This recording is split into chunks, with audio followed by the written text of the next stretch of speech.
Saturday edition of the show. Salute to everybody out there. What's going on, Knicks Nation? CP from the KnicksFanTV. My man Jay Ellis from the Nick of Time Show. Special guest with us today. He goes by the name of Front Office I, Spencer Pearlman, also the Stepien. And on today's show, we're going to break down his top 5 NBA draft prospects right now, pre-March Madness tournament. And yeah, we're going to take your phone calls, man. This is a Knicks NBA draft special Saturday live stream featuring Spencer Pearlman. Spencer, how you feeling today, bro? Good. How are you? Doing good, man. Doing good, man. So, let's tell the fans a little bit about yourself, man. All right. So, yeah, I'm Spencer. Graduated law school a little over a year and a half ago. I've always been a huge basketball fan. Worked with the Tulsa Shock in their front office, where I was scouting, doing contracts, helped them practice a little bit, and worked with statistics. And now I am sending out scouting reports to teams, keeping like a private portfolio for myself, and trying to get in with a front office somewhere. Okay. That's good, man. Well, hopefully, if they watch you on the show, man, hopefully they get to see a little bit of what you bring to the table. But definitely thanks for coming on and joining us today. Thanks for having me. Listen, you were at the game last night at the Garden. We got an 11-48 New York Knicks team.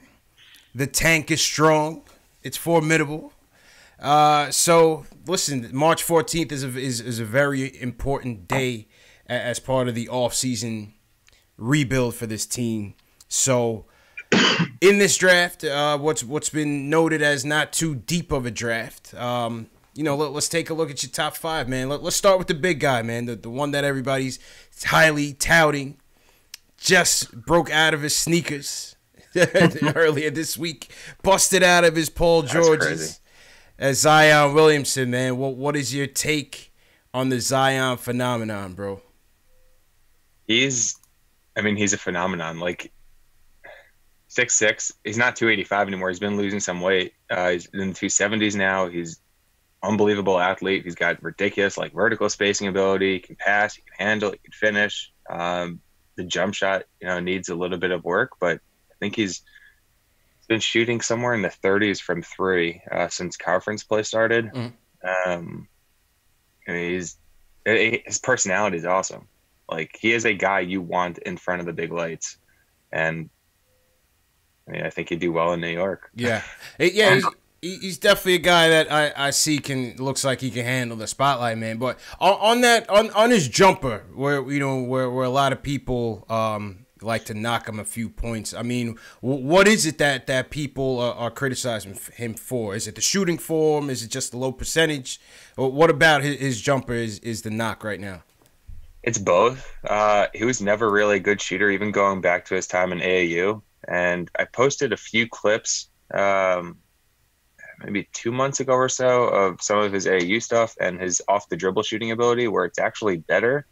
But when you watch his form shooting, taking catch-and-shoot jump shots, his elbow is flaring and he's not squared up anywhere. Like, his elbow is going one way, his feet are going the other, and his body is fine. But the form needs work. I don't think he'll ever really be a good catch-and-shoot shooter. Maybe he'll get to 33, 34%, which is serviceable, but the average in the NBA is 35 or 36. But I do think he's a better off-the-dribble jump shooter than he's shown, just because of what we've seen in the past and Coach K kind of limiting his role. I hear that. What I see in him, what I like even more so than just the way he dominates the game, is his defense, man. What's your take on his defense? Because I feel like he has a good defensive awareness out there. He has a good knack for the ball. What's your take on Zion from a defensive standpoint? Yeah, so on ball, I think he's great when he actually wants to get in the stance. Like, he's a big guy. For him to be able to stay with smaller players, his technique has to be pretty on point, even with his ridiculous athleticism. But when he's not locked in, it's easier to take him off the dribble, and you'll see a couple of guys get by him. Then off ball, I think his positioning is actually pretty good. Like, people think that he's just that guy who's going to go for steals and blocks, and he'll take a lot of risks. And more often than not, I think he'll get away with it just because his anticipation's great. And his IQ is great, but then there are other times where he's just not doing well at all. And like he'll get beat backdoor because he's going for a steal just where he shouldn't be. So I think his defense is definitely overlooked. I think that if you really want to make him into like a defensive player of the year candidate in the NBA, which I think he can get there, he has to be drafted and he has to be coached up and basically taught to like, you know, basically pick and choose when you go for the steal, when you go for the block and things like that. Interesting, man. In terms of his fit, another area where I see people, I guess, confused about is can he guard threes? Are threes going to be too quick for him at the NBA level? Are fours going to be too big for him at the NBA level? What do you think about that in terms of where he fits? I mean, in terms of weight, I think he's coming in like the second heaviest player in the NBA behind Boban. Wow. Which is crazy because Boban's like 7'3". Yeah, facts. Facts. That's crazy, man. But that's funny because isn't the allure that he is heavy and can do those kind of things? And if he's kind of a normal weight, he would just be like a small forward almost. Yeah, and my thing is like I think if he gets down to like 255-ish pounds, he'll still keep that same strength because he's not someone who plays smaller than his weight. If anything, he plays bigger than his 265 pound, 270 pound frame. So if he gets down to 255, I think he'll be able to guard fours. I think he'll be able to switch on to some smaller fives. And then threes, yes, but do you really want anyone like him chasing someone around the perimeter? Yeah. I'm not really sure if I'd want that if I were a coach. But you know, switching on point guards, I think he'll be able to defend most point guards in isolation when he's in the stance. I wonder if it'd be quicker if you lose the weight too, because that's the scary part. Because you lose 30 pounds, the speed is going to go up. So I wonder. I wonder. Yeah. I mean, there's like another level that he can reach athletically. It's like everyone's seen the photo of him blocking like DeAndre Hunter's jump shot. He was like 15 feet away, and then he ends up closing in. And then, you know, all the photos of his head at the rim and above the rim. And I mean, he can get higher. And then in the short space athleticism, which is also like unheard of, he'll just be, you know, half a second faster, which doesn't seem like it makes a big difference, but that's a huge difference in the NBA. Oh, yeah, definitely. Yeah, I like this kid's defense, man. I definitely like this kid's defense, even more so than his offense, man. Spencer, what's your take on the injury hype and the should he play, should he not play sort of deal? Where are you on that? I think college athletes should either be paid or they should be allowed to use like their image in order to, you know, either get sneaker deals or sell autographs or that kind of stuff. So from that standpoint, like why would you risk tearing your ACL or spraining your MCL again or you know, doing something to your foot, which is obviously terrible for a big man. Like if I were him, I'd really, really think about just sitting out because he's going to be the first overall pick if he doesn't play another second. Yeah. Selfishly, I want to see him play just because I don't really want to have to go, you know, 8 months without watching him in a competitive atmosphere. Right. Yeah. But in terms of the injury, like this is the first big injury he's ever had. As far as I know, like I've done research, I've tried searching for anything. I think he might have had like knee tendonitis for like a week or so, which I know tendonitis is like a progressive thing and just gets worse, but it hasn't bothered him since then. And the MCL was like, this was a freak accident. Like his shoe just exploded on him. Exploded. That's going to happen. Yeah. But I mean, just going back to the weight, if he gets down, you know, to 255, 260, I think his career will probably stay at its peak a little bit longer just because it's less wear and tear in his joints. And yeah, I mean, I'd weigh my options with him. Yeah. But overall, you think that the hype is real with Zion? You think he's going to be the real deal at the next level? Yeah, I think him and Luka are like the two next guys up. Yeah. Like I was super high on Luka and I'm super, super high on Zion also. Like those guys they're going to be the next guys to take over the NBA. Who do you think was a better prospect? Next question. I haven't seen that, man. It's interesting, man. It's an interesting debate. Tough. Yeah. It's tough. Like those guys are definitely like the two like clear tier 1 guys. Like Right. I'm comfortable building around either of them. They both have very different skill sets. You really can't go wrong either way. Yeah. Interesting, man. We got a lot of star power coming into the league, JLs, that's for sure. Yeah, man. A lot of star power coming into the league. Hopefully, like I said, May 14th. Let's hope for the best, man. Let's hope for the best. Please. Absolutely, man. Shout out to everybody in the chat on this Saturday morning. I think a couple people on my channel had some trouble getting into the show, but I think they're also on your channel, JL. So yeah, I've seen them. Yeah, so they're able to catch it. Welcome everybody to the show. Saturday edition NBA Draft Early Bird live stream. We're talking about Spencer's top 5 prospects as it stands right now. So we just got through Zion. Spencer, where you want to go next, man? Who's your number 2? The number 2 on your big board right Controversial. Yeah, I mean that's tough. Like you can really go any way. So the way I see it, you have one tier 1 guy, and then you just have a whole bunch of guys at tier 2. Yeah, that seems to be the sentiment from a lot of guys. It's Zion in a class by himself, and the rest. Yeah, like my tier 2 is trade down. Like I would trade down, try to pick up a couple assets, see what happens. Yeah, against your theory. Yeah, I think the value between you could get RJ it's at the 2nd pick, you could get Cam the 2nd pick, or you could trade down. Maybe you could get maybe Hunter falls to 8.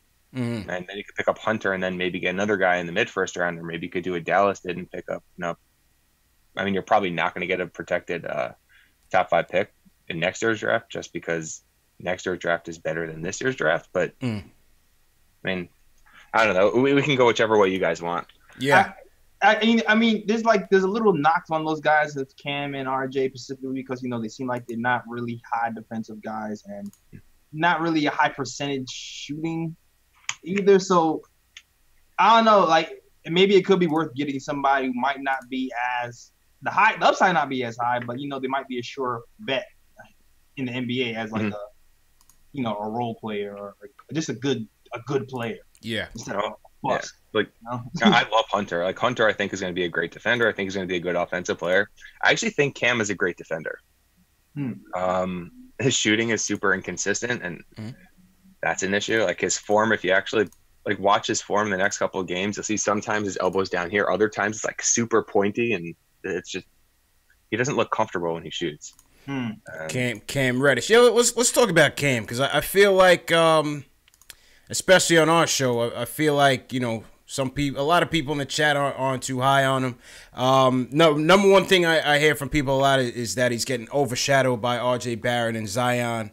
How do you see that with Cam, Spencer? It's interesting. And on the one hand, I think he kind of is, just because you have RJ/Zion as the 1 and 1A guys, and then you have Trey Jones as the next guy up. I love Trey Jones, man. That dude's a ball hawk, man. He's a ball hawk. Yeah. And then Cam just kind of floats around in the back on offense, and he's more often than not the 4th option. So I don't really think him playing with Duke is the best for his progression, because his biggest knock coming into college was he floats in and out of games. He's not that aggressive, that kind of stuff. Yeah. So him kind of taking the back seat to 2 or 3 other guys is something I wasn't a huge fan of. But I mean, at the same time, when he has a bigger role, it's not like he's snatching it up and taking advantage of it. He's still fading into the back a little bit, mostly being a catch and shoot player. You can't really trust him around the rim, which is, I mean, it's odd because he's not a great athlete, but he's a better athlete than I think he showed this year. His turnovers are up, and the playmaking that I was under the impression that he had, and many others were under the impression he had coming into the season, it's where is it? I mean, it's not really there that much. Right. Which is why I was kind of confused when I saw early reports of people slotting him in at the 1. I didn't really see that. But then some of the ways you categorize him it's kind of the Knox comparisons are almost similar, JLs. Yep, exactly what I was thinking. Yeah. I think he's more talented. So I actually said in the podcast I did with Macri, the first podcast I did, I think, and I said that Cam might be the most talented overall in terms of him being able to pass, being able to shoot, being able to defend, but his mindset is not that of Zion or even RJ. Like if Cam had RJ's mindset, that would be a very scary player. Right. But mindset is a scary thing to me, man. This is why I was scared of Knox when he came to the Knicks, man, because I don't know how I feel like mindset might be hard to change. Yeah, I'm 100% with you. Yeah. So that scares me. Even with Knox being here. I mean, Knox is here. God bless him. I hope everything turns out right and that coaches inspire him. It worries me a little bit. Yeah. It's interesting, man, because as you point to his strength, Spencer, in being a good on and off ball defender and his length, obviously that's something that Fizdale likes, and obviously that's something that could give us a lot of flexibility. But the motor issue, the mental issue, could give you reason to pause. Yeah, and then his mid range jump shot is nice. Like last game, I think they ran him off 2 or 3 pin downs and he hit them. It's just when he's trying to put the ball down and attack the rim, he's either turning it over or he's just not finishing. Like he's finishing I think 48 or 49% of the shots at the rim this year, which is bad. He's below 40% maybe from 2 this year. Those are not only red flags, those are like blood red flags. Like, that's not good. Yeah. That's interesting, man. Yeah, I saw the Florida State game. I thought that's probably his best one of the season so far. Yeah. He went off. Yeah, he went off. But as you said, even the Carolina game, once Zion went out, a lot of people were looking at Cam and even to a certain extent RJ to kind of step up a little bit. But overall bad game by the Blue Devils there. Yeah, that wasn't fun. Yeah, man. So speaking of RJ, let's go to RJ next, man. What's your take on RJ Barrett? I feel like he's another one that's the opinions on him are quite polarizing, not just with Knicks fans, but just overall college basketball fans and what he can really be, man. Go ahead, people are calling him the second coming of Tim Hardaway Jr. Yeah, I've seen Tim Hardaway. I've seen Kobe. I've seen the spectrum, Spencer. I've seen it, man. I've seen T-Mac. Somebody said T-Mac.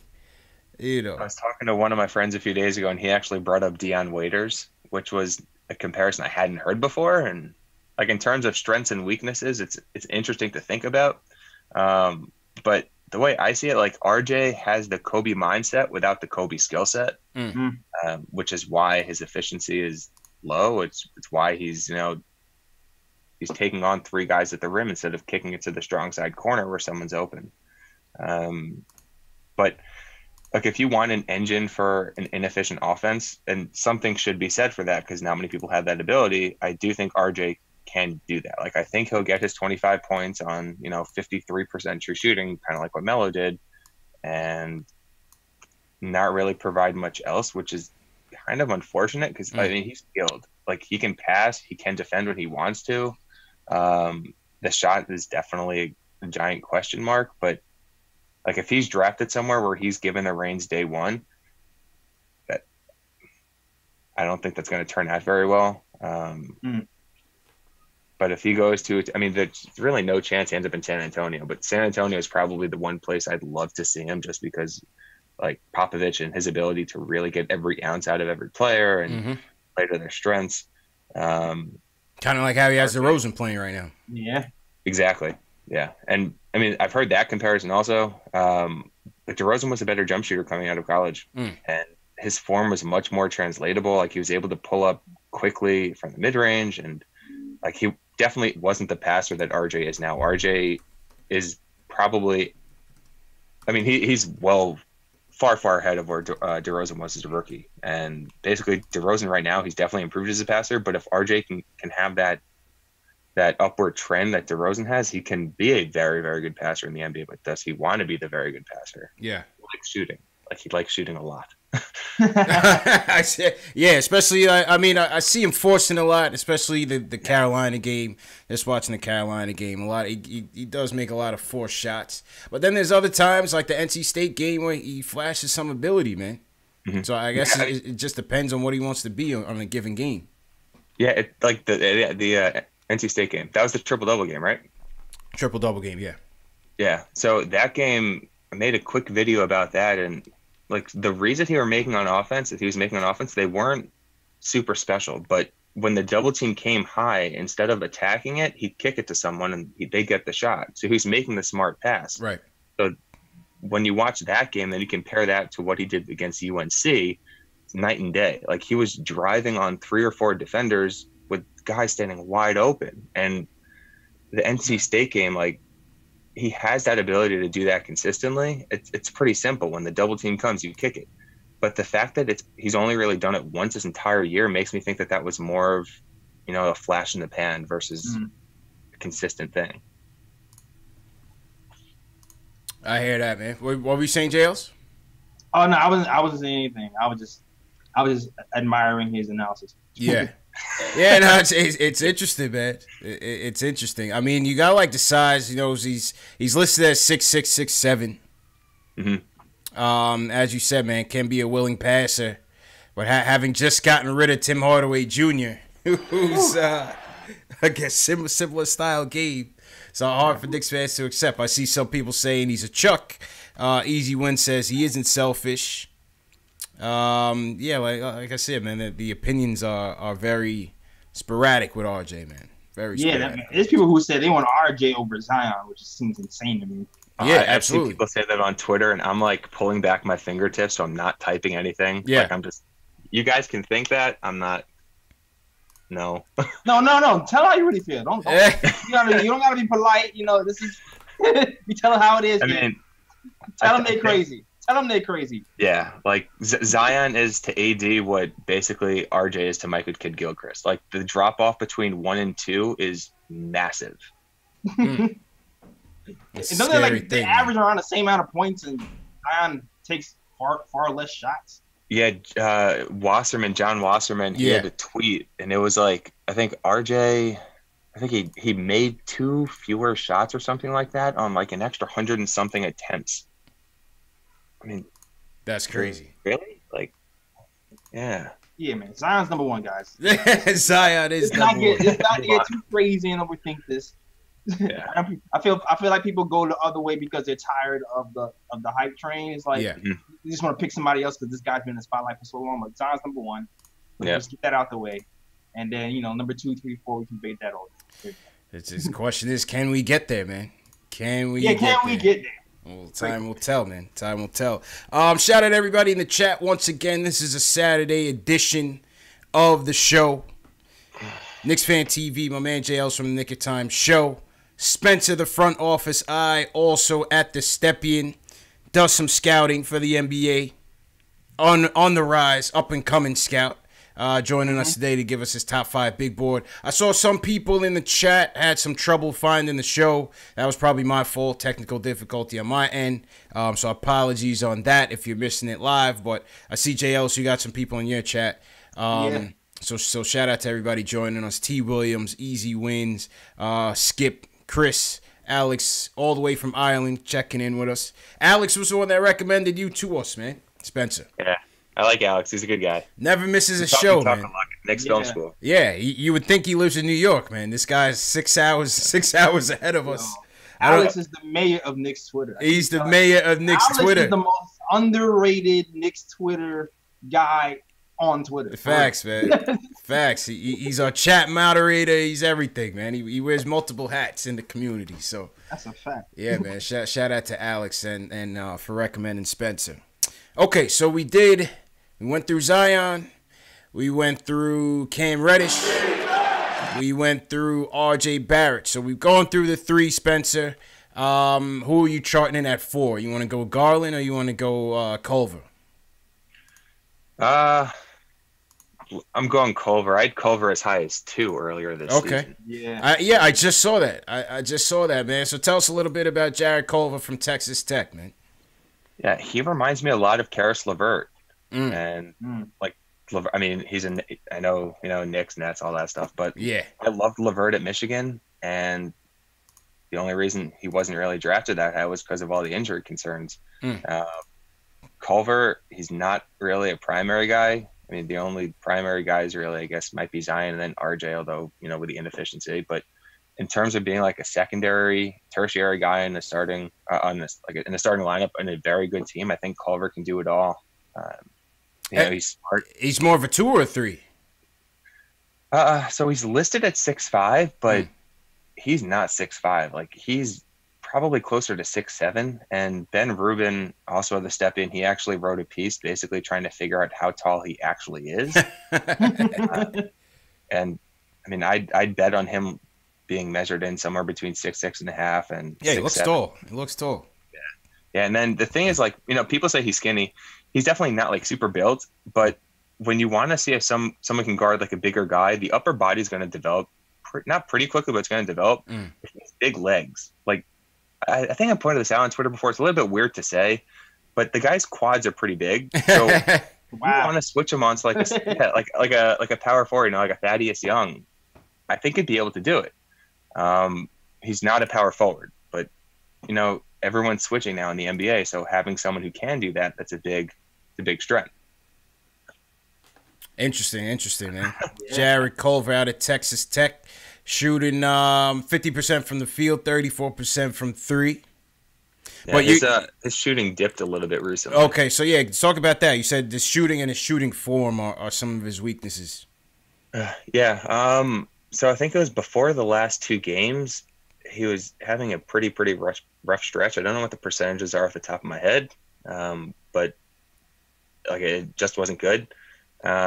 And that's kind of to be expected because if you go back and watch his stuff from last year, his form is completely different. Like he completely retooled it. Last year it was a mess. This year it's kind of a mess, but it's workable. Like, there's a slight hitch, and I actually think that maybe that's part of the reason why he's able to catch some defenders off guard because, when he's still waiting to release the ball, they're on their way down. So I don't think it's a huge issue.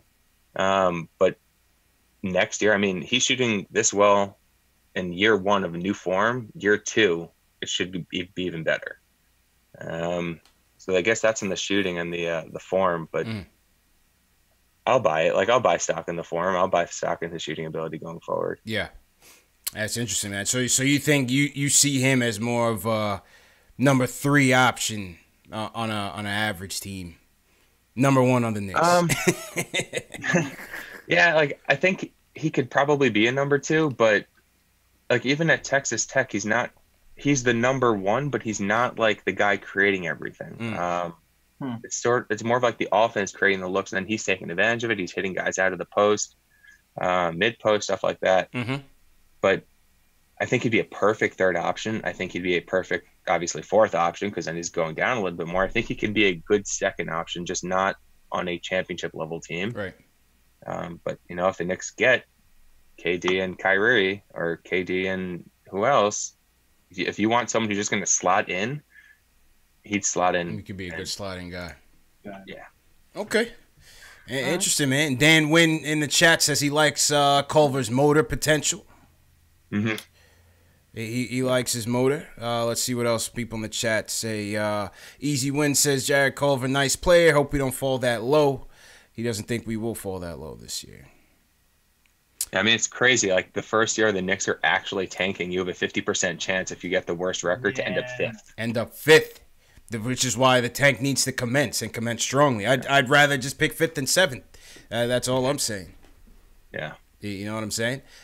Jake Bartosek in the chat says he's going to be at Texas Tech versus Kansas today at 7. He says he says he goes to Tech. He saw him in the student union building. He's definitely 6'7" at least. There we go. All right, so it's confirmed. They're confirmed. Shout out to Jake for the insights there. Shout out to Jake for the insights, man. When you guys want to call in, we're just gonna run through Spencer's 5 first, and then we'll give you guys a chance to call in. I see some people on the line waiting to get in. So shout out to everybody in the chats once again. Give us a thumbs up on the video if you're feeling the stream. If you're a diehard Knicks fan, definitely subscribe to the channels and hit the notification bell so you don't miss shows like these. Okay, so we did Zion, we did Cam, we did RJ Barrett, we did Jared Culver.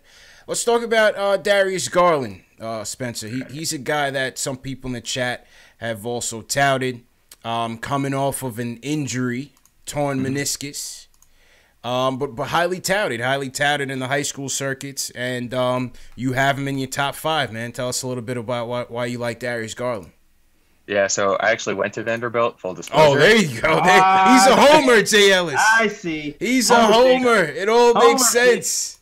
It all makes sense. But like the way I see it, the two of the biggest strengths you can have at point guard now are the ability to shoot, especially off the dribble, and then obviously playmaking, and then athleticism is there also. He's not the athlete Ja Morant is. Like, he's not. He never will be.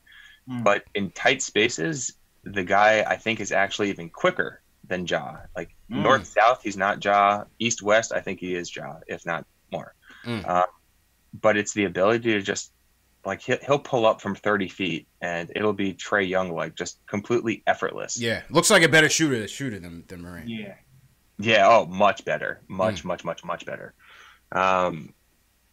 I actually see some shades of Damian Lillard in his game, just because, like, he'll pull up right hand, left hand, again from 30 feet, pick and roll, whatever, and he'll pull and he'll hit it. Actually have the synergy stats pulled up right here.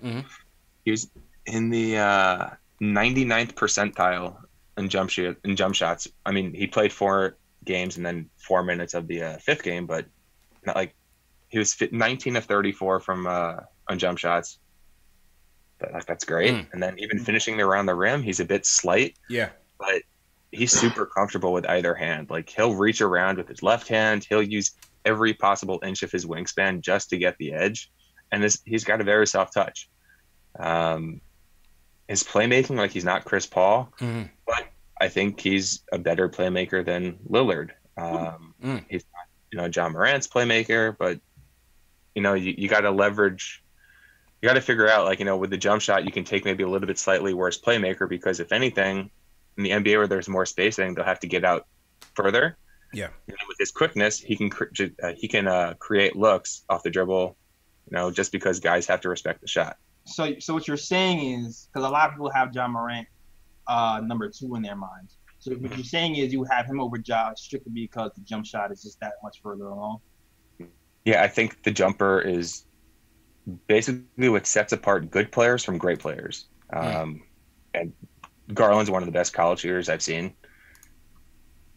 I mean, Ja's not. And people say, Ja's got a good free throw shooting percentage. He's like 81, 82% or something like that. He went 21 for 21 one game, and he's in the 30s from 3. But the form, I don't think, is translatable. And, he's got – it's not even like he just has one elbow shooting out. Like, both of the elbows are out, and that's not good for the ability to just pull up on a dime and shoot off the dribble. And again, Garland can do that now. So I think he'll be able to leverage that shooting ability to create looks at the rim for himself, and then to create easy looks for other guys. Whereas it's harder to do that when you're just an athlete and you have the passing ability. So you think, because you don't hear too much about Garland, unless maybe, you're in your line of work where, you guys are studying these guys. But do you think it's maybe because of the injury why he's not being as highly touted as Morant right now? Yeah. Yeah, I mean, if he had been healthy this season, I think he would have been easily the number one point guard, number one point guard in the draft. But, I mean, he's hurt. So. Yeah. Out of sight, out of mind. And then, when they have the interviews and stuff like that near the combine, the guy's super personable. Like, he's a fun guy. He's apparently a really hard worker, so I think he'll ace the interviews. Will he be the first point guard? I mean, if I'm a GM, I'm taking him first if I need that point guard. But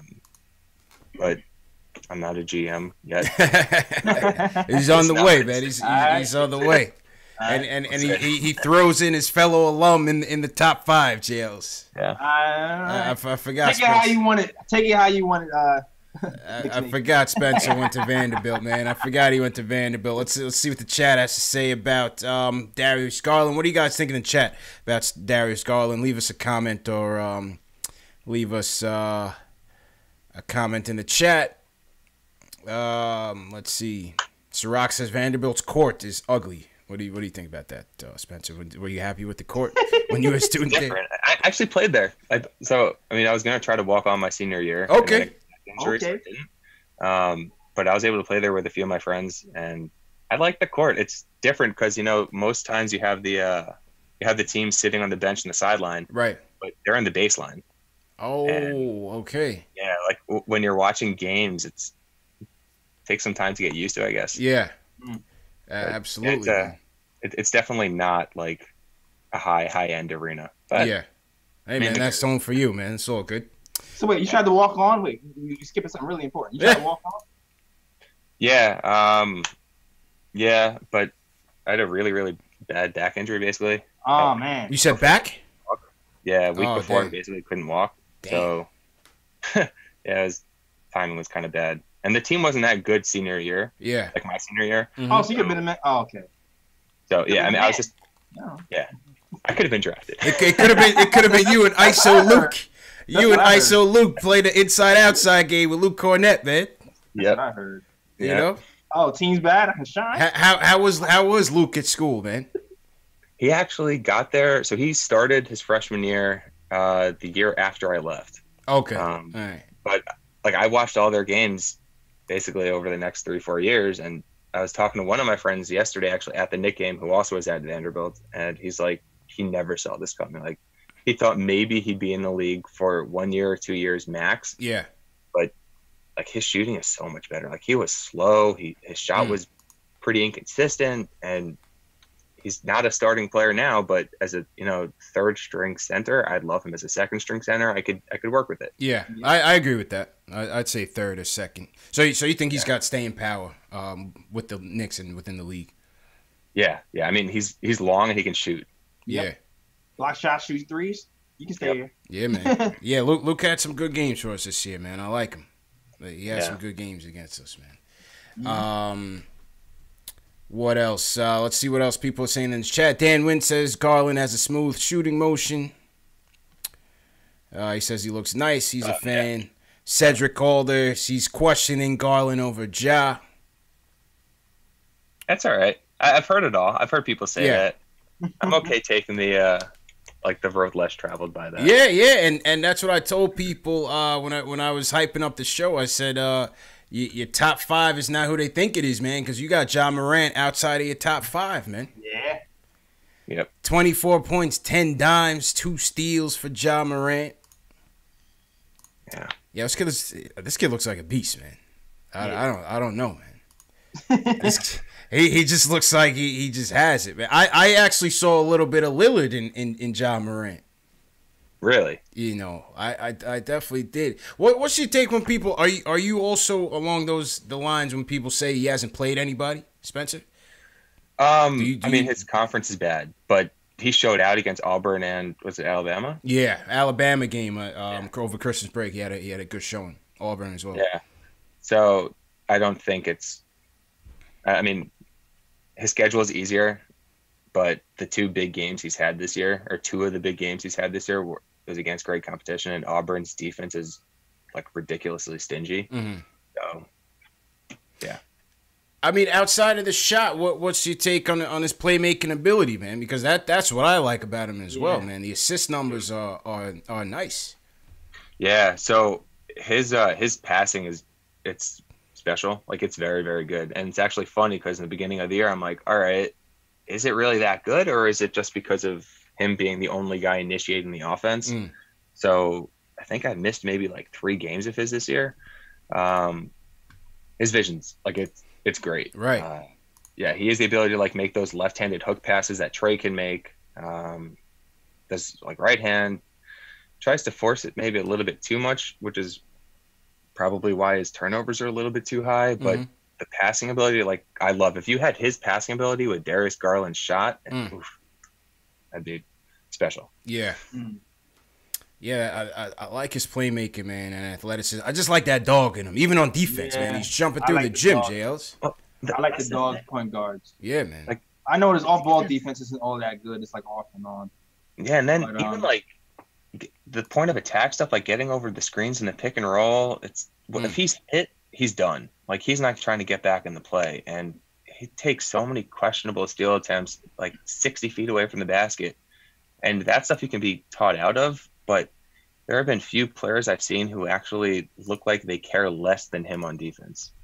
Mm-hmm. And, you know, it's interesting because on offense, when he has the ball, you see all the flash, you see his mind's like he wants to do something positive, even if it doesn't always work. But when he's off ball on offense, he's just kind of, you know, lollygagging around. He's not really moving much. Yeah, Ja's, he's interesting. Like even next year's point guard crop, I'd take pretty much all of them over him. Who's number one next year? Is that Cole Anthony or is he someone else? For point? Yeah. I mean, Cole's definitely up there. There's another guy, Theo Maledon. Okay. He's for ASVEL or ASVL. Mm-hmm. There's another one, Killian Hayes. So Maledon's like a 6'5". He's a great defender. He's a great pick and roll player. He's got awesome finishing ability. Mm-hmm. He just turned 18. Killian Hayes is more of like that smooth, play it, you know, slow down pace, but he can pick you apart. Passing, he can shoot a little bit, but that still needs a little bit of work. And then obviously Cole Anthony, everyone from New York knows. Yeah, of course. And everyone in the country knows who Cole Anthony is. Right. And then Anthony Edwards, who reclassified, and now he's playing at Georgia next year. He's not a point guard, but he's like a primary option on offense. He's that lead guard. I like Edwards a lot too. Okay. Back to Morant. Another thing I see people, knock him on is his size. What do you think about that in terms of his frame and height? Yeah, I don't think it's that good. Like, I don't think he's ever going to be that.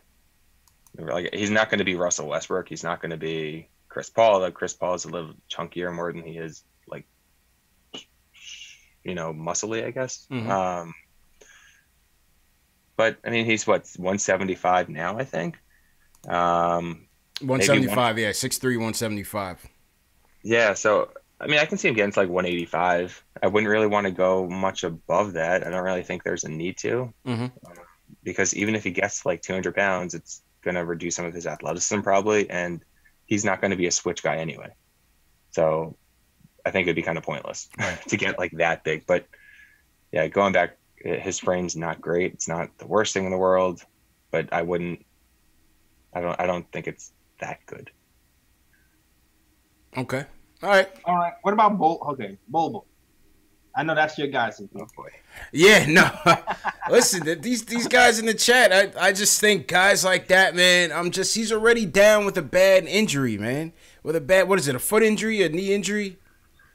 Yeah, it's a foot injury. I don't trust it, man. We already got Mitch. We got to take care of Mitch, man. We got to treat Mitch like a baby, man. You got to tread lightly. KP was down with the nagging foot injuries. So you're not down for Bobo the Black Unicorn? Is that what you're telling me? I don't know, man. I just wouldn't want to take the chance. Where you at with Bull, Spencer?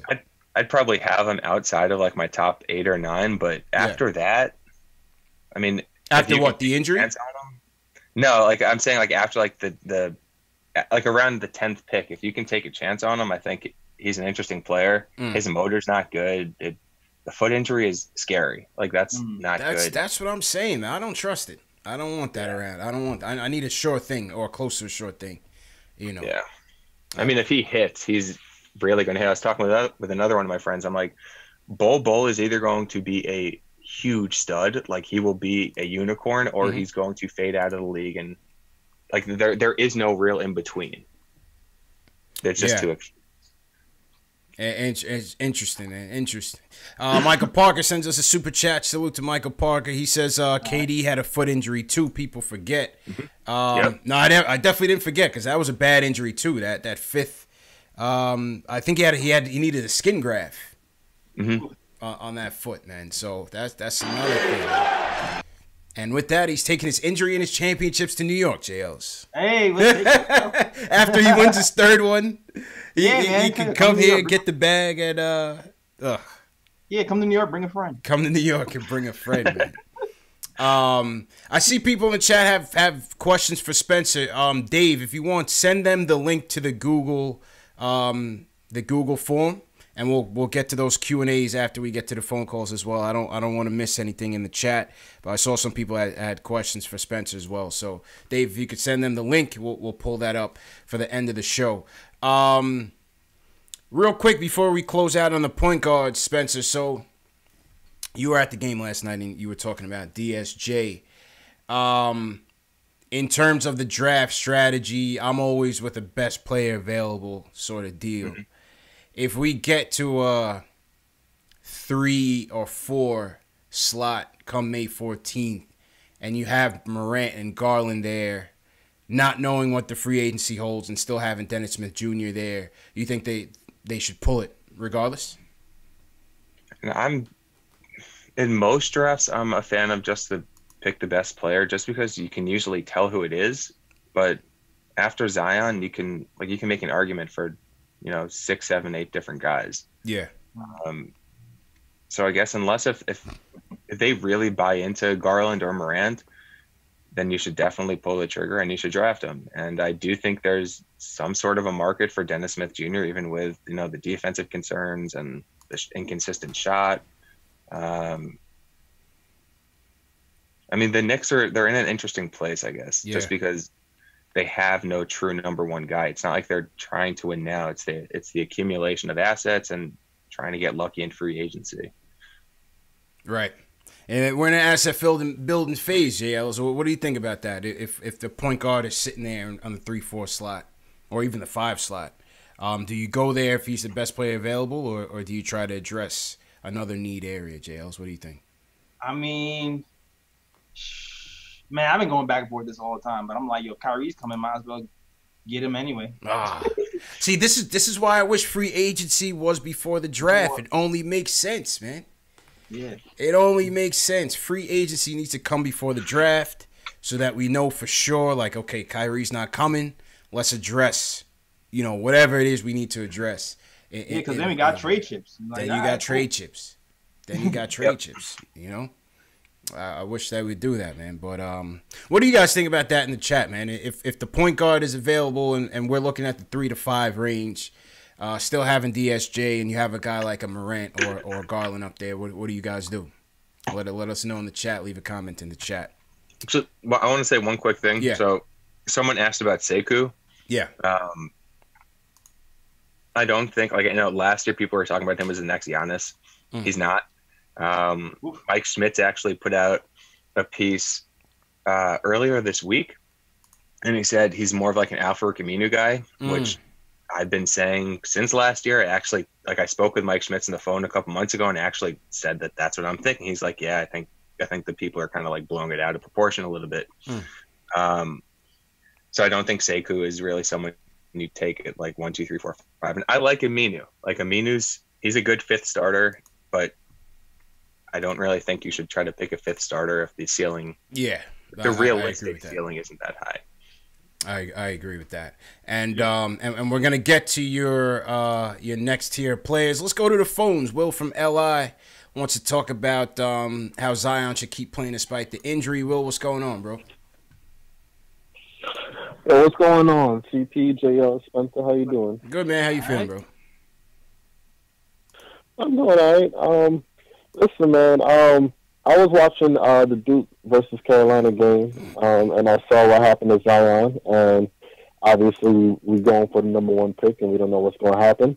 But ultimately, going back to what I said before about professionalism and how the NBA is nowadays, I'm just like, listen, the kid signed the contract. He's with Duke, until he's officially going for the draft, he is, in a sense, he belongs to Duke, so he should play. And it also shows that he has a love for the game. And if he does keep playing, I think that shows a characteristic about him that he doesn't care about the money. Well, he cares about the money, but that's not all he cares about. Right. But he has a love for basketball, and that even makes him even higher on my list. So I just say, when it comes to Zion, even though it is a risk overall, I want a guy that loves the game for the game rather than, you know, thinking about his pocket. Because that's what all these NBA guys nowadays are thinking about. I ain't liking that. I'm all for player empowerment, but the way they are nowadays is out of control. So I just want to get your opinion on that. Absolutely. I just want to get your opinion on that. All right, appreciate the call, Will. I mean, where are you at on this, JLs? If he should play, should he not play? What do you think about it? Oh man, like I like playing basketball. I haven't played in a minute, and I'm like itching. So I can imagine if you have something to play for, like a championship or something like that. Like for a player, that would have to kill. That would have to kill me personally, and a guy who wants to win something and be meaningful. Like if you're a competitor, you're gonna want to play. Yeah. Like that's just is what it is. I wish these guys actually got paid something though, because it's not really fair. There has to be some sort of system to get these guys paid, man. There got to be some sort of system to get these guys paid. That has to change. Luckily enough for Zion, I believe he has a $8 million insurance policy if he drops out of the lottery, Spencer. Yeah, I think it's if he's picked. It's either 14 or 16. Yeah, or 15. Yeah, 15. Oof.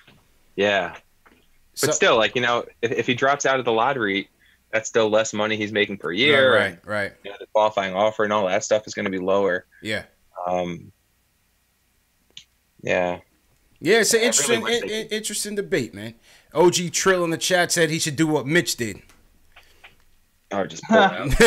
money. Mitch. He told Texas Western, maybe Texas Western didn't cut a big enough check. Buddy Mitch is like, listen, man, I'll be home. I'll be home, but good luck to you guys, man. You know what I mean? But yeah, you know, like Spencer said, selfishly, I'd love to see him in the tournament. I'd like to see him run the table in the tournament. Obviously, it will make the tournament much better. But listen, the guy got to do what's best for him and his family, man. I'm not completely mad. Yeah, I'll be a little upset because for my own selfish reasons. I want to see some ball. Right. I have a feeling he's gonna play. Yeah. It just seems like he has that type of vibe to me, man. I think he's gonna finish it out. I think he'll finish the deal.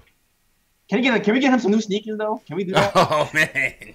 Should play in LeBrons. That's what they were saying, because like they're built for someone his size. Yeah, I think Swin Cash or somebody was saying that. Yeah. Give him some LeBrons. Yeah, Swin Cash did say that. Yep. Give him some LeBrons. It only makes sense. My guy is a legit monster. This guy is busting through shoes. That's what Alex said. He's squeezing basketball. Yeah, the fact that they're deflating live on camera. It's he's not human. This isn't an alien. We need to give him some alien wear. Crazy, man. And are these the same shoes that Paul George is wearing in an MVP type season? Yeah. I don't know. But Paul George is tearing up the league right now, man. Paul George is back. The game winner last night. Game winner last night against who they play? Utah? Yeah. Just like a teardrop over Rudy Gobert. Paul George is hell of a tear. Beast, man. Beast, man. Yeah. Good for them. Good for them. I hope they give Golden State a run for their money at least. Oh, yeah, I'll be hyped if Thunder won something. Yeah, at least make it challenging. Nowhere. Yeah, make it challenging, man. Get KD pissed off where he hates Draymond. Let's see another huddle, a fight in the huddle, and Draymond's hogging the ball. Yeah, you know what? If that happens, then I can see him staying with Golden State. Never mind, I don't want that. I don't know, man. I don't know what's going to be the extra motivation to get him here and clean up this mess. But we'll see what happens, man. We'll see what happens. I appreciate the call, Will. Let's go to Jersey. Jamal from Jersey wants to talk about the RJ Zion debate. Jamal, what's going on, bro? What's up, fellas? How y'all doing? Good. How you doing, bro? All right. Real quick, going off what the last caller said, everybody who don't want Zion to sit out is a millionaire already. Krzyzewski, the university, pretty much everybody except him. Mm-hmm. So I really don't agree with that premise. I think he should do what's best for him. People don't know his family situation. He can have people in his family with ailments. Like, you just don't know. You can't really judge it based off what we want. Yeah. Everybody that don't want him to play is millionaires already. Simple as that. Far as the debate, I think it is a debate with him and RJ Barrett. My only concern with Zion is injury history. He's 18 years old. He weighs 285. The shoe incident is an example of the force and stuff he exerts and puts on his joints. He's going to go from doing that 30-something games to 82 games. I mean, he can easily get injured in a pro and miss 20, 30 games, half a season. What is he going to do? He's going to stop eating? I mean, if he's at 285 at 18, what will he weigh at 25? And like he's going to keep growing, man. Right. His style of play is physical, force. He has a motor. I mean, the kid is an animal, but injury concern for him and that type of player is a real issue, especially like around second contract time. That's my concern with Zion. It's not what he does on the floor. His jump shot is extremely slow, so it's questions on if he's going to be able to get that off in a pro. He does a wind-up. So I think for his first few years, it's going to be pure athleticism. And I think it's a legit concern with can he hold up in his joints and stuff. The kid we haven't seen nothing like him. Yeah. Okay. That's fair. Spencer, what do you think about that, man? Yeah, I agree that, I mean, the weight and his style, there's some reason for concern, but he doesn't have an injury history. Like the MCL, the sprain. I think he was more so saying injury risk. I think he meant to say injury risk. Yeah. I mean, every player has an injury risk, and yes, there's going to be maybe a bigger chance with him just because he's a more athletic guy. But I mean, he's not going to play at 285. Like most guys, in fact, pretty well on the bet that every player who goes from college to the NBA, they get in better shape. You know, they have nutritionists, they have like certified trainers who make it their living with Zion, who's going to make basketball his full-time living, to just perfect everything about him. Yeah. So, I mean, go ahead, Jay. All saying that Knicks, that Fizz comes from that Heat background. They're going to have everybody in shape. In shape. Have like a fitness check. They had a fitness test before they even played this season. Yeah. So I would have to imagine if that ever happened with the Knicks, they're going to put him through the ring and make sure he's at his lowest weight possible. So. Yeah, like I actually think his playing weight's going to be like around 260. And LeBron's 6'8", 260. They're different type of athletes. I think actually in some respects, Zion's closer to a Derrick Rose type of athlete. So there's higher risk for an ACL injury or something like that. But like he is built like a rock. Yeah. Solid, man. Yeah. I mean, I wouldn't be too worried about that. Yeah. That's just my opinion, though. Yeah, I agree. I mean, I think you would have to think, man, with all we got and with all we know and have in terms of modern medicine and science and analytics, you know, they're gonna have this guy, you know, well in tuned within a good playing weight that, you know, maximizes his strengths and you know, tries to diminish the risk of injury. I don't think, you know, you'll see it balloon up like guys like Rodney Rogers, where they compare him to, have ballooned up to Tractor Trailer and all those guys. You know, hopefully he doesn't turn into one of those guys. Tractor Trailer. It's Tractor Trailer, man. R.I.P. to both of them, man. R.I.P. Tractor Trailer died and Rodney Rogers died. Yeah, man. Well, yeah, man. Shout out to everybody in the chat once again. This is a special edition, Saturday edition. An early NBA draft. We got to get started early, man. We got to break up the monotony of all the losing, JL. There's only so much losing we can talk about in the live stream. We got to get to the draft and to the off season. So we got Spencer in here talking about some of his top 5 big board and answering you guys' questions as well. Once again, for those of you in the chat who have questions, you can either call us up or you can fill in the Google form. Dave and Alex should have already sent the link out. We'll get to those at the end of the show. Let's go to Manhattan. Omar from Manhattan wants to talk about the Duke plays in the draft. Omar, how you feeling, bro? What's up, guys? How you doing? Good. How you doing, man? Good. Well, you know, first off, just kind of piggybacking off of, you know, that injury concern that Jamal from Jersey was talking about. Honestly, if we're nitpicking a kid, you know, because he works too hard or plays too hard, that he might be an injury concern, I mean, when are we going to satisfy anybody? You know, Cam Reddish has a low motor. Knox has a low motor. And what, Zion has too high of a motor? what do you want then? Like, if anything, you know, that just comes with maturity. Like, you'll have to understand where to pick his spots a little better. But I would not make that a concern that the guy plays too hard or, you know, is just an absolute physical animal out there. You know, that's how, like, people did that with Luka last year the other way. Like, you know, he's not athletic enough. Now Zion's too athletic. Like, we're just almost nitpicking at this point. Yeah. You know, I told you guys on a previous show that I saw them in person in Cameron Indoor when they played Princeton, and I was lucky enough to like sit right on the floor and watch them. And I'm about 6'7" myself. Zion is basically 6'7", so that's good to know. And Cam Reddish is super tall.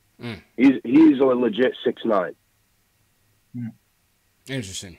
So like from that standpoint, like just like with the measurements, but you know, with Zion, like what he's such a safe pick to me over the other two is that he actually has like elite NBA skills and quality that the other two just don't. You know, I think when you have like a top draft pick, and Spencer, you could speak to that. When you evaluate these guys and these front office people who are putting their jobs on the line with these draft picks, I think they want to see like an elite NBA skill that they can bank on. And with Zion, it's his finishing, his rebounding, his defense. And RJ, it's almost like he's the jack of all trades, like a little bigger version of Evan Turner. It like kind of scares me in that sense because he doesn't do anything great. He just does a lot of things well. I don't know what you guys think because when I see Zion defensively, it's like Draymond Green on steroids. Yeah, that's what I said. I said his defense is more to like me than his athleticism. Yeah. That's to me. I'm like, at the very least, he's going to score 15 points by accident, right? Just from getting to the line and easy dunks. Yeah, so offensive rebounds. That defense, I'm like, you see Draymond now, who's the same height as him, but doesn't he? Zion has 50 pounds on him and a foot on his vertical and is way more athletic. I'm like, that makes me feel safe. Like, all right, this guy's going to be a quality defensive player at the minimum. And the other two, I just don't see anything great. Morant over in Murray State, I actually see like, you know what? He's a great passer. He could pass his left hand, right hand, you know, pass from different angles. His athleticism, he could get to the hole at will. And you know what? And if anything, I think in the NBA will translate even more. And that's probably what hinders a little bit the other guys like Cam and RJ, is that people don't realize that in college, the paint is 4 feet narrower and there's a 3-second count. There's no 3-second count on defense. So you can pack the paint. The spacing is so much tighter than it is in the NBA, where the NBA has a 4-foot wider key and a defensive 3-second count. I just think when the floor opens up for some of these guys, so that you can't triple team Zion in the NBA like that you could do in college. So he will have his way getting into the paint. And I just thought, what do you guys think that, like, if we don't fall and get one or two, I actually kind of like what Spencer's saying in terms of evaluating your possibility to trade down. Would you be open to it? I've always been against it, man. I've always been against it. I just feel like if there's a player that another team is willing to trade up for, I always say then why wouldn't we take that same player? I agree. No, I agree. I would trade up too if the possibility was there, and if we were like needed to go from 4 to 2 or 4 to 1. But just assessing that if you could only stay at 4, there's no possibility of trading up. Would you trade down and try to get, you know, a couple shots at I might do that, yo. Like, I'm would you not rather that have high the 8th pick in this? Yeah, yes.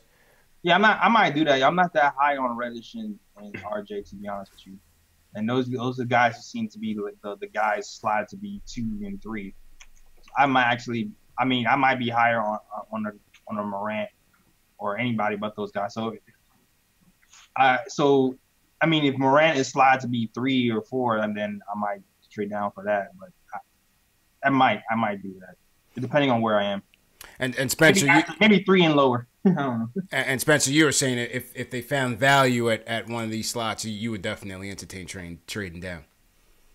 Yeah. I I just don't really think there's that big of a drop off between 2 and 8. Like, you know, if RJ's going to go 2, if Culver's going to go 3, Cam 4, whatever, if you can grab DeAndre Hunter, who I think has some Robert Covington in his game, that's an unbelievable value, especially if you can pick up, you know, maybe a protected first that turns into 2 seconds or something like that.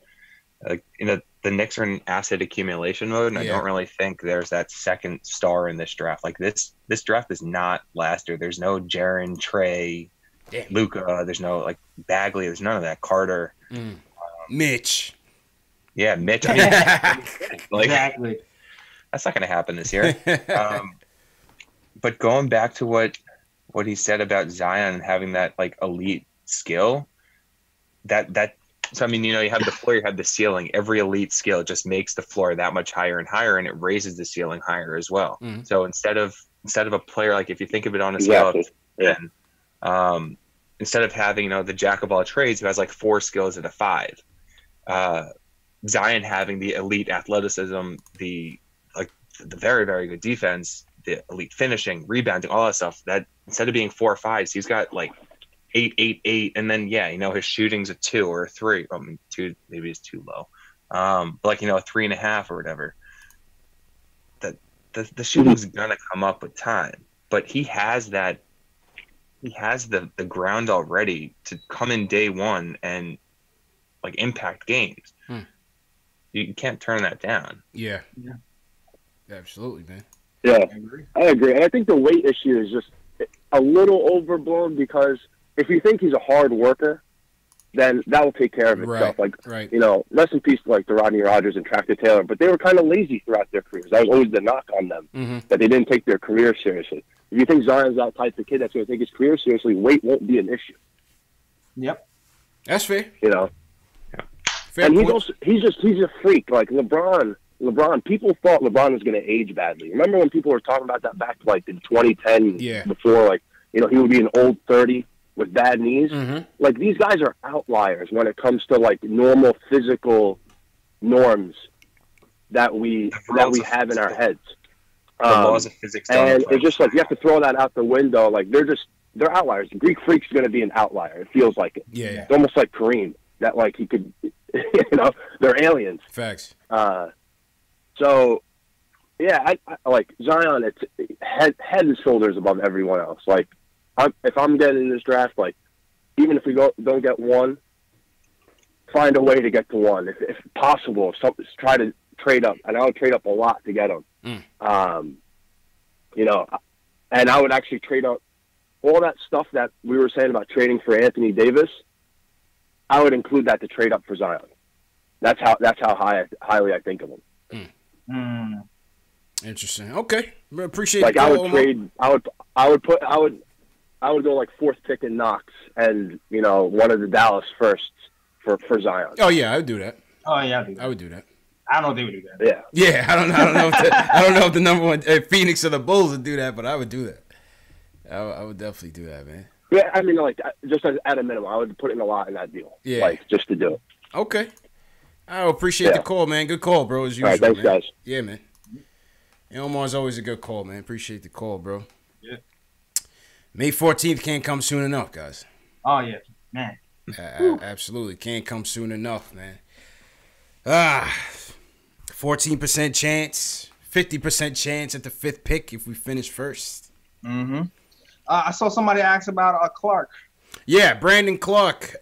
Spencer. Brandon Clark. Okay, yeah, Spencer's got, you got about 10 minutes? Yeah, about 10, 15 All right, minutes. cool. All right, so we got no more calls in the queue. Dave, I'll shut down the phone. Shout out to everybody for calling in. Hit that thumbs up button for you boys. This is special edition Saturday show, NBA Draft Edition.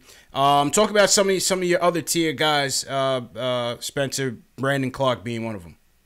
Yeah, so Clark I love. If Clark were like 20 years old, if he were 21, he'd be the number 2 player in the draft.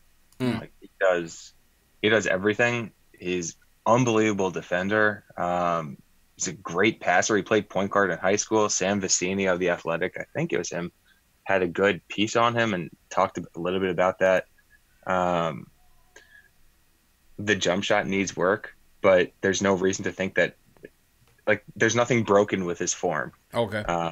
So I think it's going to come in time. But similar to how Jaren was just kind of a step ahead last year on defense, Clark, I think, is that same type of just purely like instinctive. Like he sees what's going to happen, he does it. But it's like the passing ability also, and he's a good finisher. He's active on the glass. There's very little reason to have him, like, in terms of pure skill, he's one of the most skilled players in the draft. It's just he's going to be, I think, 23 his rookie year, 22 turning 23 an old rookie. On the older side. I see that. Okay. How about Hunter out of UVA? DeAndre Hunter. Another guy who I like. The guy's awesome. He's very, very, very smart on defense also, same thing, but he takes no risks. So if you look at his steals and blocks, they're, for someone 6'8", 235, they're on the lower end.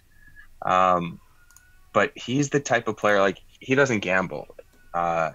He'd rather take his chances just defending anyone one-on-one because he believes in his defensive ability. And watching him play for Virginia, he has that ability. So it's not like there's any projection involved. Like, he'll guard anyone from Luke May. That was probably his best post defense I've seen this season from him. He guarded Kobe White, Cam Johnson, Luke May, and Kenny Williams. I think it's a shooting guard. He guarded like literally every position on the court that game, and he does it all very, very well. But he doesn't take risks. So I've seen people get a little bit down on him that he's not really using his length, and he doesn't get in the passing lanes that much. But like he's another plug and play guy. He will defend the best perimeter option, and he'll do very well at it. Okay. And I just saw somebody said he dropped 26 today on Louisville. Seems like guys were impressed. So we'll take a look at some of the highlights later on. But yeah, that's DeAndre Hunter out of UVA. So to recap, Spencer gave us his top 5 as it stands right now, pre-March Madness, NBA draft prospects. We had Zion number 1. Cam was number 2. Or no, who was your number 2? It was 2's Garland, Culver. It's like all of them. Yeah. Oh, well, because you lumped them into like a second tier, basically. So it's basically Zion and the rest. And the rest being R.J. Barrett, Darius Garland, Jarrett Culver, Cam Reddish. And outside looking in is Ja Morant. Morant. Let's take a couple quick flash questions. Somebody in the chat asked, Ernesto asked, what about centers? Do you see any centers being taken in the top 6? I guess Brandon Clark could kind of be a center. He's more of a small ball center, but like not really. Okay. No. Yeah. I don't think it's a particularly high ceiling. And Jackson Hayes maybe. Okay. Out of Texas, 6'11", like he's long. He's another, like, he's a pretty quick learner. Very limited offensive game. He's not a great passer, but he shows some flashes. But his movement patterns, like, the guy is like, he is an athlete. He is very, very light in his feet. I can see him going top 6. I have him somewhere in my like second tier now, or like the very top of the third on the border between the second and third. But he's really the only one who I'd take if I needed the center. Okay. Another guy I'd asked you about in the chat is asking about Rui Hachimura out of Gonzaga. You were putting Brandon Clark over him. You said you weren't so high as people are on him. What's your takes on Rui? Yeah. With him, it's just more of like the idea, what is he providing besides scoring? He's not a good passer. He's not a good defender. And I mean, people say that, it could be just a learning curve. Didn't really speak English, I don't think, before he got to Gonzaga. It's like, he reminds me a little bit of Jabari without the explosiveness. And I'm not a Jabari guy. So, I mean, he's going to go lottery. I'd bet Rui goes lottery. I just don't think it's going to pay off in the end because, like, one-dimensional players who offer literally nothing or very, very little elsewhere. They don't really have a place anymore in the NBA. Yeah. No, it's understandable. Romeo Langford, what do you think about him? Yeah, I tweeted this a few months ago, but if he had a consistent jump shot, he'd probably be another, he'd be the second overall pick in the draft. He finishes really, really well, like 99th percentile, or I think he was at 100th percentile earlier in the season. He can pass, even though Indiana's not using him as a playmaker. He's good in the pick and roll. But the jump shot is a major question mark. And he has it's not like the elbow is bad. It's his wrist. Like, he really cocks back his wrist. So that I've never seen that before. I like Romeo though. I wish he had a better jump shot, and then I wish he paid attention more to his man off ball, because schematically he's good. He'll rotate pretty well. Just the jump shot. All right. Last one. Who's your sleeper in this draft, and how do we get him? That question is from Keith Sinclair in the draft. Who's your sleeper, and how do you get him? Alex says Boris Simonic. I love him. He's the guy. Is that the Porzingis? Is that the bootleg Porzingis you were telling me about? Yeah. He's the guy who wrote my piece on for the Stepien. I wrote the big board, and then I wrote the piece on Simonic. But he's very skilled. He's 7 feet tall. He's a hyper athlete. He's a fluid athlete. Much more athletic than KP is, both laterally and vertically. It's the same thing with him. His mentality is more along the lines of I'm going to hang out on the perimeter. He's not really demanding the ball. He's not a post-up guy, which I understand. His role with Red Star is strictly as a floor spacer. So I think there's definitely some room to unlock more of his game, because I think he has a little bit of a handle. But, you can never have enough guys who can space the floor, who can defend the rim a little bit. He can switch. And he's young. He's probably going to go, if he enters the draft, somewhere in the mid to late second, because I think he's still under contracts for one more year with Red Star. But I like Simonic. All right, definitely obtainable, and we'll pull up some highlights throughout the year on him as well. JL's last one, Spencer. What'd you say? Do you trade, or do we have a second? We have a late second, right? I don't know if we have a. Houston's. Do we have a second round pick? That's a good question. We'll look into that one. Good question. How about Shamori Pons for the locals out here, Spencer? Let's close with Shamori Pons. What's your take on him?